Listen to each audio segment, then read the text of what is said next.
is timing is almost as important as the notes that you play, especially when you're hanging in there with the pentatonic and the blues and classic rock. As long as you get the timing right, and maybe if they're notable notes that you want to hit, you don't have to do it exactly the same every time. Okay? So the way that I do it is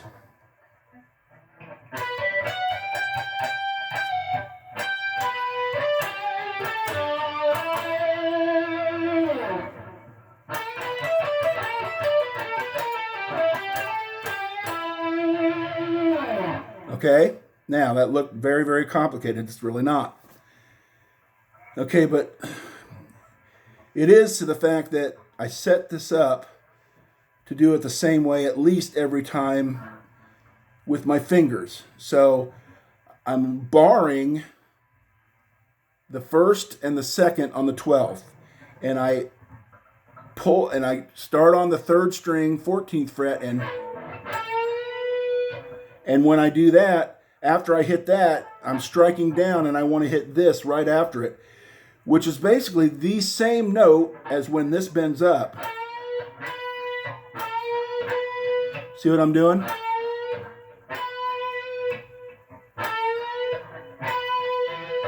So, and then see what I did there? I'm barring that, so I'm hitting the 12th fret on the first and second strings.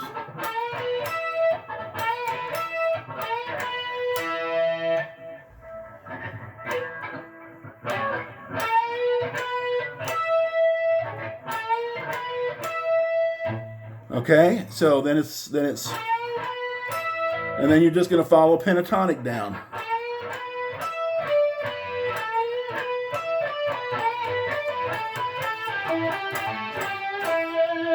And, like I said, I'm just kind of, you're noodling right in that little box. Doesn't have to be done the same thing every time, but you want the timing to be right. And the only way that you can do that is to listen to the original recording and make sure what you're doing is fitting within the time structure. There's just almost no way to teach that. So and you'll notice, I snuck this in, I'm actually hitting the 15th fret on the third string. That's kind of a cool trick. And, well, let's do it this way. I'm going to start on the 14th fret of the second string, and instead of going to I'm going to start on the 15th fret of the second string. Instead of going to the 14th on the third, I'm going to go to the 15th on the third. And then go to the 14th. See what I did there?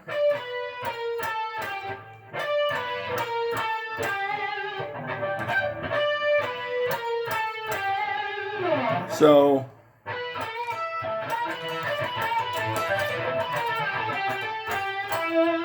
see, I don't even believe I did the same thing as I did previously. So that's what I want to get across to you there. So, after that part,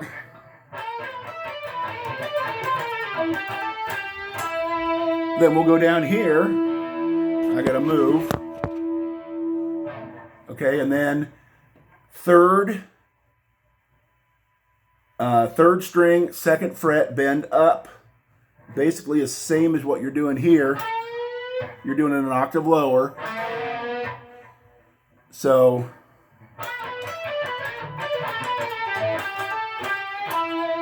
and then bend up, then back down, then open. And I'm hammering that. I hit, bend up, back down, and then hammer. Or pull off. I'm sorry, not hammer, pull off.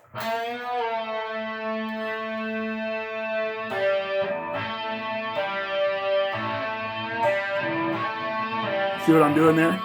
So, pull off, and then second fret on the fourth string. So that run is bend up 2, down, pull off, second fret of the fourth.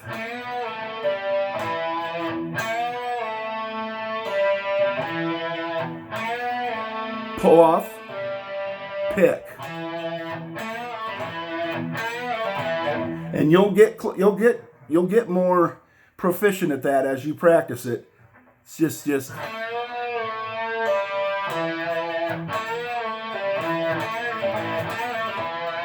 okay, so it's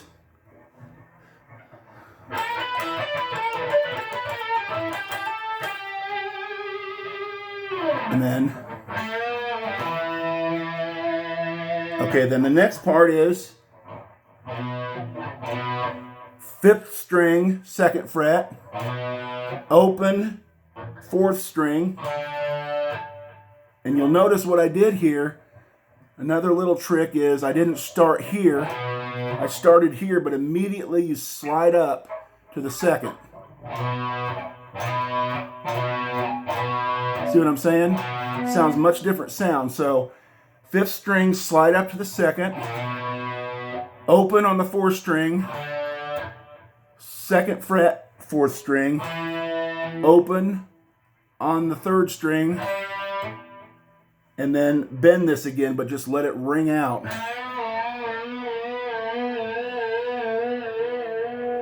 Okay, so all together.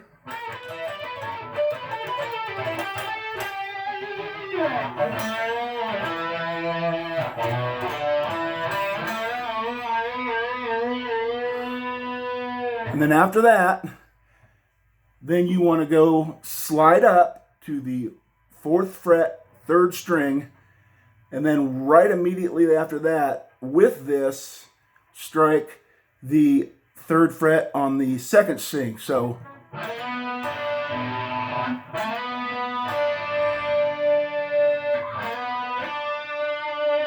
but you want to hit them together. And you want to just let that hang.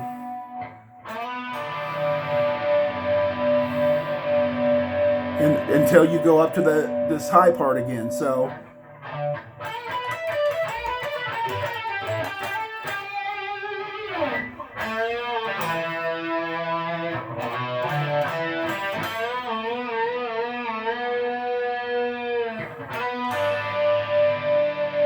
okay, then let's go back up here.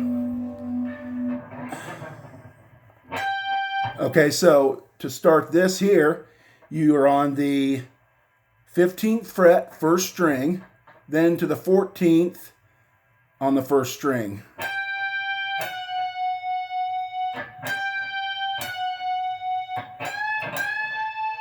So 15, 14, bend up 2 on the 1st string.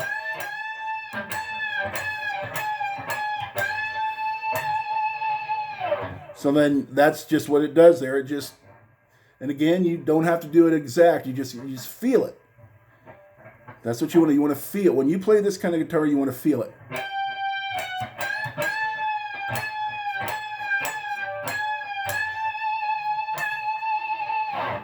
Okay, and then you're going to be doing a similar run as you did here,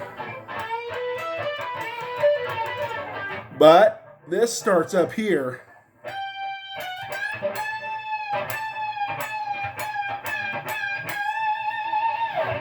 And then you want to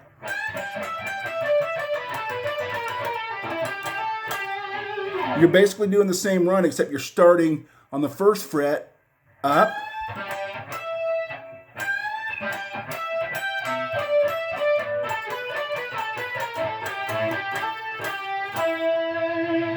so just a variation in there. And again, the timing, you're going to have to listen to the recording and just make sure you get the timing right. But basically, you need to start on the 15th fret, 1st string, and go up 2, and down to 12, and then I go back up on the 1st string, and then 2nd string, 15, 12, 15, 12, 15, 14, 12,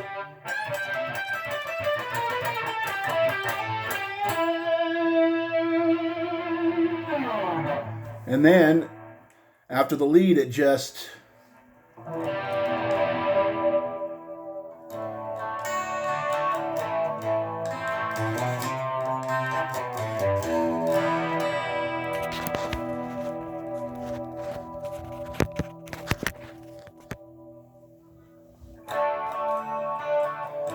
and then really in this last verse, it gets kind of hairy then. It's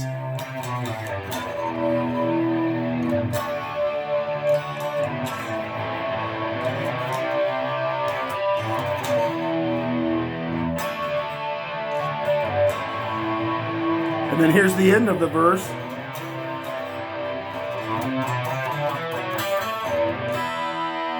And then that's it. And then it just goes to the end of the song. Now, in Phoenix, we do this again to start it, to end it.